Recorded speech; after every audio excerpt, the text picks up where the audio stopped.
Let's begin. Welcome, Top Tarot Trumps, and this is the final episode. Well, actually, the final card, not the final episode. I will have my own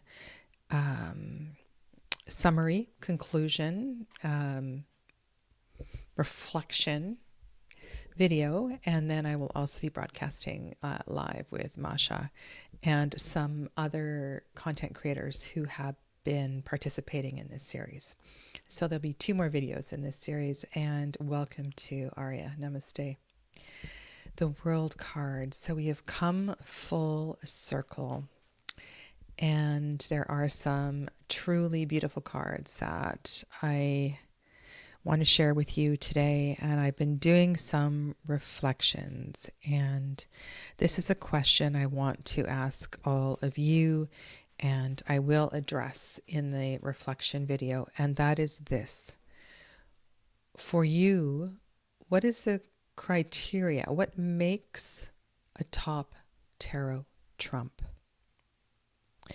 When you reflect on your tarot library, and you think of a certain deck and a particular card comes to mind, what is it about that card that allows it to be the signature card for that deck? And I know there is a tarot tag that asks this very question. And if you simply picked up a box, what would be the card? And I will do this. I think it's a great question. You know, you just pick up a box of a deck, and what is the card that comes to mind? And for some decks, you know them really well, and there will be several. But I think it's a really good question. So yeah, I'm interested in what makes a top tarot trump for you. And if you can comment on that later, I would really appreciate it down below. So then I will have I can work with that in the final video. If you don't know me, my name is Sadhana. Hello, and welcome to this for me, penultimate video in this series. And hello as well to Clevis and Arya. All right, I want to begin not with the poetry of Lloyd Hagland, but with the words of James Wanless himself. So let me get the Voyager Tarot out front.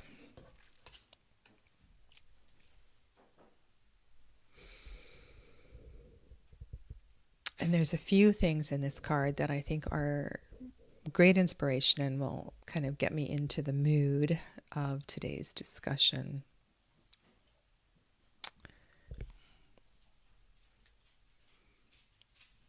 Okay. Actually, I should go back a mini paragraph. Here we go. Like the center stone in the universe card, you possess within yourself a universe of possibilities. What you see in your mind's eye exists. Like a sculptor, you can sculpt out of yourself anything under the sun. A flower, a city, a god, a star. And in the 4 corners of this card, this is what we're looking at here. We have you emerging from a lotus flower, you emerging from a star, you emerging from a god, you emerging from a city. It's kind of clever. Like the stone, you are whole and perfect, but just like the unfinished sculpture of Michelangelo, you are never finished. Life is never completed. It is a never-ending series of completions. Life is always a process of becoming. The evolutionary journey through the universe of being is the mark of your totality. The voyage itself is the universe. The word universe is composed of 2 Latin words, unus, meaning altogether one, and verse meaning turning. So universe means the revolving totality. The Kabbalah letter name for the universe is Tav, meaning cross. Tav therefore signifies the four corners or totality and everlasting life through death and rebirth. Again and again, the symbols for the universe suggest oneness and completeness through change, death, and renewal and revolution. Hello, Margaret.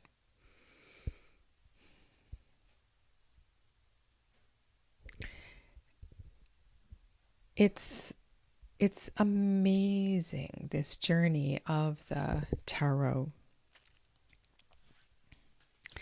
And as I was putting cards together for today, and as I've mentioned before, I did this a very long time ago and have sort of been revising and editing my list as I go. It's an absolute pleasure to reflect on these cards. And some are such obvious favorites, and others are ones that have come through more recent reflection. Okay, so this, I'm going to go to the slow tarot. This is a deck that offers 2 world cards as a choice. To, and as many decks do, there is an opportunity to choose your favorite of one card and put them in the deck, or leave both in. And there's something about these cards, and I have had the orrery in my deck for a long time, and it has to do with, I think orreries are amazing. I don't know how symbolic it is of traditional meaning of the world card, but there is this layer of how each layer affects the other layer. And when there is a small change here at home, even in your home, how unaware we are of the ripples and the changes that happen.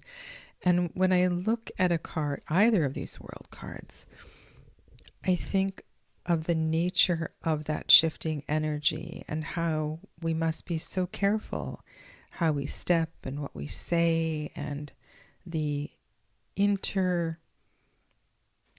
if we were more aware of our interconnection, maybe what a more beautiful, peaceful world this would be.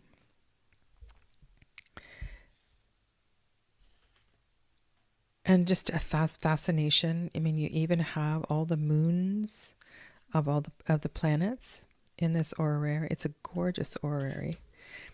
And I could compare these two. This is the Wildwood Tarot. And in the world card, the reflection of as above, so below. Again, this is a mirror of how deep we go, how deep we wander, how deep we reflect, shines on the outside, as well as what we witness externally is always happening internally, and sometimes that's hard to figure out, and sometimes we don't want to look that deeply. And so this idea, I really like this idea of the roots of the tree being viewed here. And then there's something in the Wildwood Tarot with that labyrinth out front. And labyrinth work is very powerful work.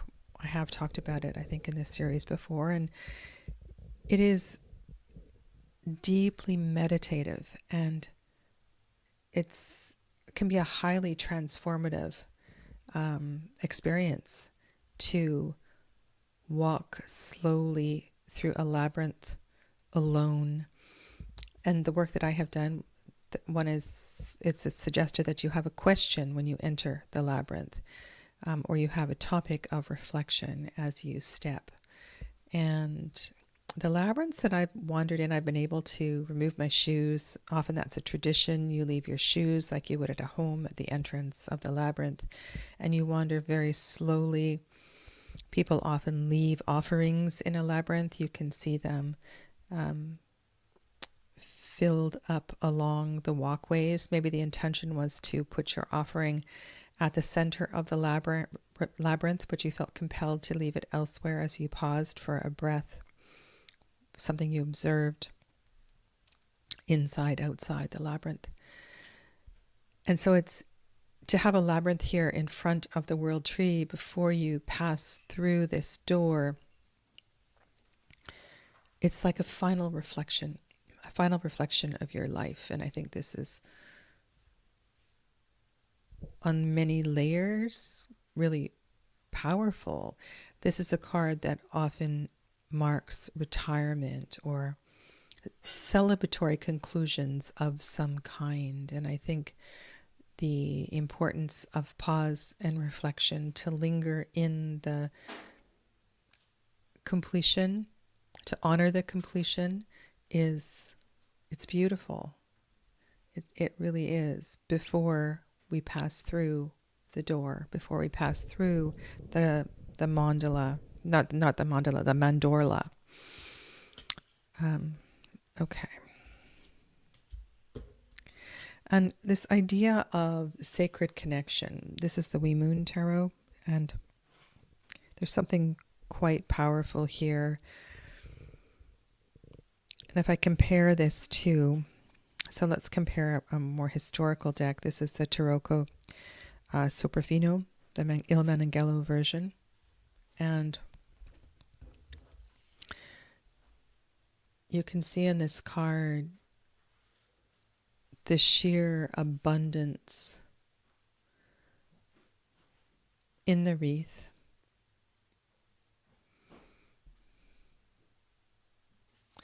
And how all the seasons are intertwined and connected. The two earth animals are deeply rooted on the earth. The animals, the beings above, their wings are clear. Everything is in its place, and yet it is connected.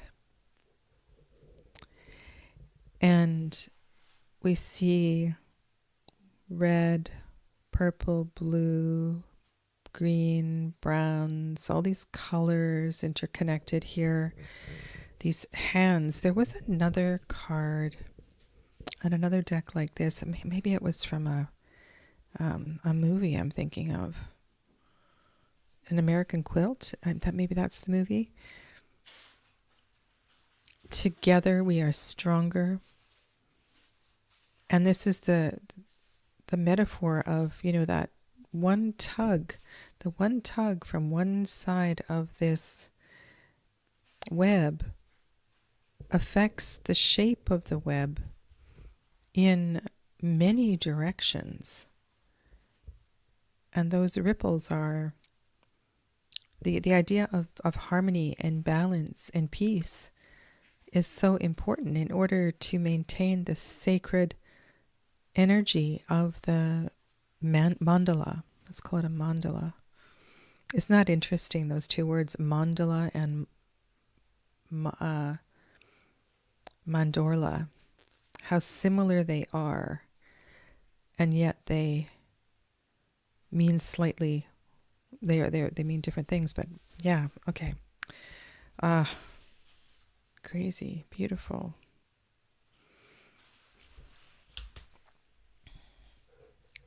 I was thinking that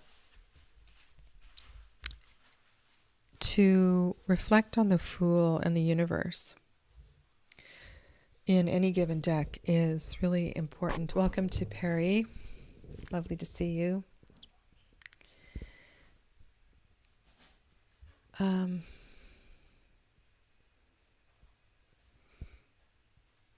To see these cards side by side from any given deck is an important reflection, whether you look at them in the order they are on the table or in the reverse order. And one of the things that comes to mind here is the expression coming home. And I feel that expression is so powerful that we know we've come home when there is this overwhelming sense of contentment. And this is often experienced when we find ourselves at this place of completion. And as James Wanless said, it's a never-ending series of completions. It's a process of becoming.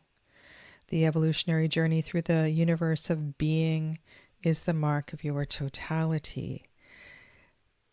And this sense of coming home, it's a metaphor for profound peace and contentment. And I feel that in this particular universe card from the Way Home Tarot. It's so simple and yet so very comforting. Despite all that you may not have in this little cabin in the woods, you have everything.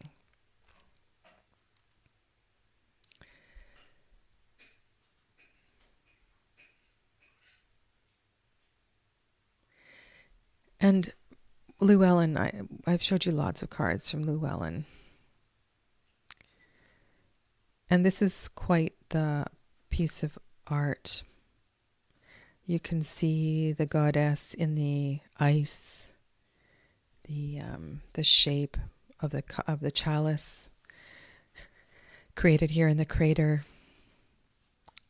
I feel that sense of awe and beauty. Yes. I think that is the deck I was thinking of. I no longer have that deck. Maybe regrettably so. Might be one I have to rebuy.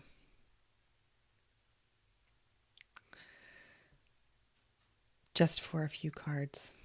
Yeah.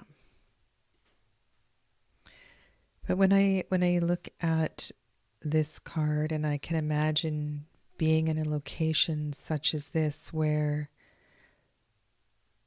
there's nothing to say. And maybe it's a very similar energy for me to what's going on here. It's just sheer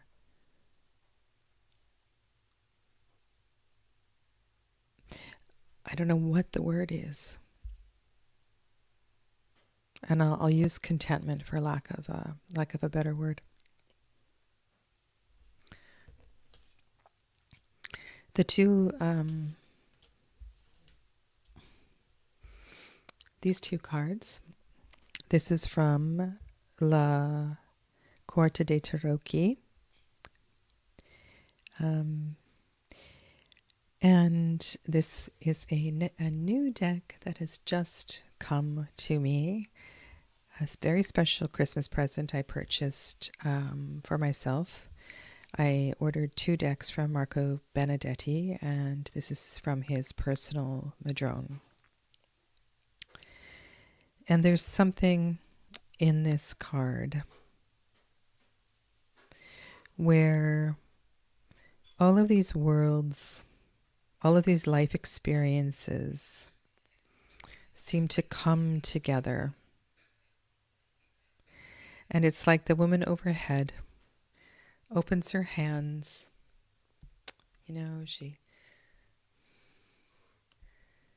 It's like she's looking down on all that she has lived and experienced. It's gratitude. It's gratitude for a life well lived, for memories. And those memories, of course, are filled with heartache and pain, but also love and joy. And that's what makes life so very complete.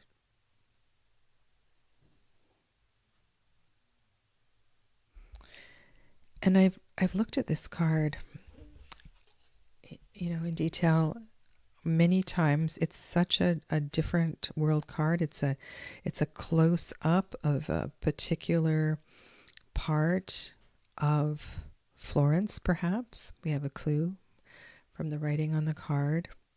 It does contain the symbols of the traditional corners of the card.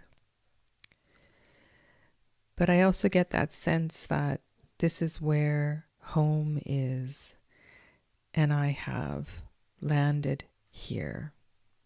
And for me, despite this being a city, a bustling city, there is a certain culture and comfort. And when I return here, I feel complete. I feel complete. And that's a very personal thing for each of us. And so there's a few qualities of this card that I think are the card in general, the world card, that would qualify a card as a top tarot Trump world card. This is from the Lily Black Tarot by Celia Melsville. And as I've mentioned,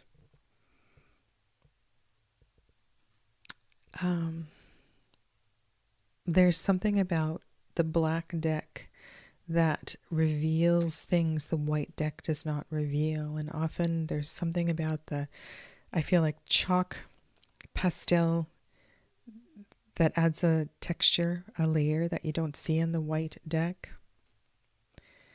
The hands hold the world. I have the whole world in my hands. The goddess, the god, has the whole world in their hands. And the roots run down and the fish swim in the waters of the world. The lotus blooms. We have the intersecting triangles of the upward and downward facing triangles, symbolic of the heart space at the center of the tree, also symbolic of the center of the Kabbalistic tree of life. There are leaves that are being released. We have it all. So let's honor it. Let's be grateful. Let's celebrate a life, an experience well lived. And then in that gesture, right? In that gesture, there's also the implied gesture of giving away, sharing.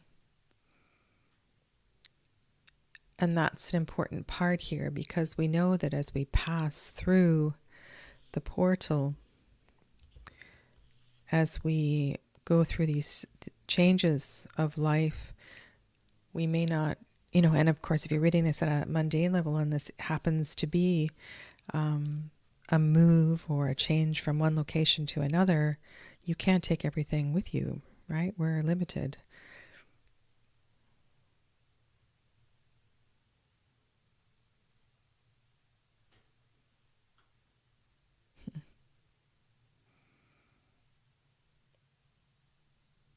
I think I could talk about this card for a couple of hours. It's quite a profound card. And so, from the few that I've picked out for today, I'll choose a top 5.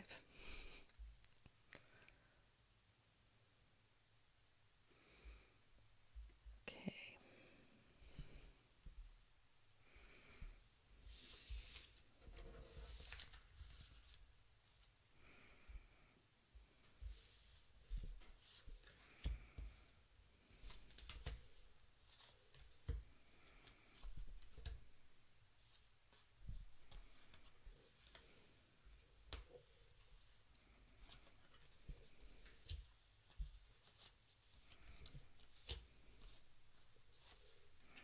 Okay, so here's 4.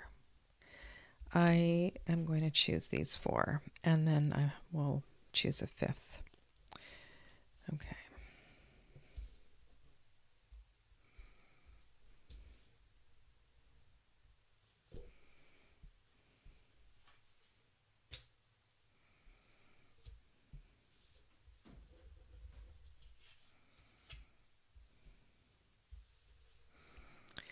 And maybe the orrery. Maybe.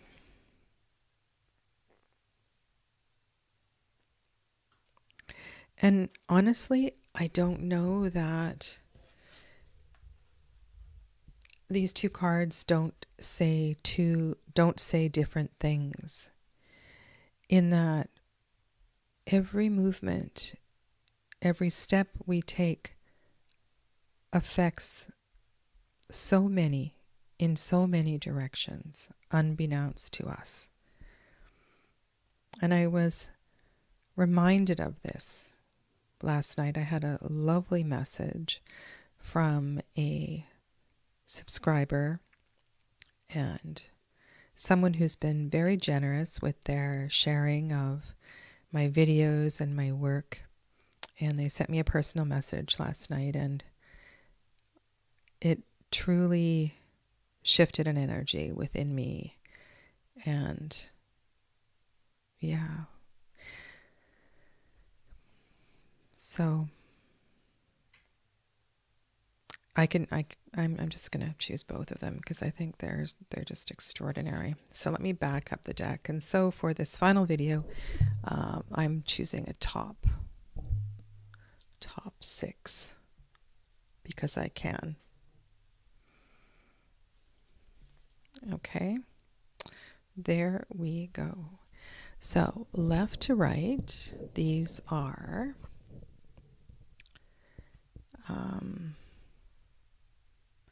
this is Lily Black, and this is the Wildwood, Il Meneghello's Tarocco Soprafino. This is Marco Benedetti's Personal Madrone. The World card. The World card, the Slow Tarot. And this is the We Moon Tarot. I always see the Slow Tarot Orrery world as the human, and the Slow Tarot World Tree card is the metaphysical, both so human. Yeah. All right, there we have it.